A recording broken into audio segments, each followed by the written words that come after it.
okay with. Graham Wadsworth, he's an Xterra triathlete. He's been competing in mountain bike racing, cross-country running, and he's been into triathlon for about the last 5 or 6 years. His first big challenge was going to the Ironman in Hawaii, which he managed second year round, and did fantastically well to get to there. In the same year, he also did the Xterra World Championships and actually won the amateur double World Championship, which was the best combined time for both, which is a big achievement when you've got two very different events that are only 2 weeks apart. One is a big endurance event, and the other one obviously is only lasting for 2 hours as opposed to 10, so a lot more intense.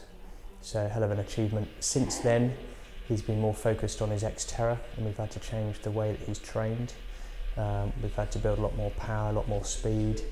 We've actually used a system made by MyLife that will actually assess what's going on in your body in terms of not only power, your oxygen uptake and efficiency, also heart rate, but one of the most important things is your metabolism.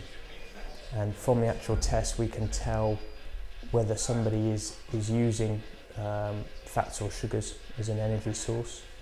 And with Graham, we've had to change the way that we train him to take him away from being such an endurance athlete into somebody who can beast themselves over a 2 to 3 hour period with lots of intense bursts of activity. So looking at things like his fat burning efficiency for the Ironman, which was very, very high, we've actually taken away sort of concerns about how efficient he is and tried to add on more power and speed. We've worked out with Graham where his functional threshold is, and we now know that he can obtain a certain amount of watts and keep it there for 20 minutes. We know how many watts he can keep for 4 minutes, how many he can keep for 2 minutes, and so on.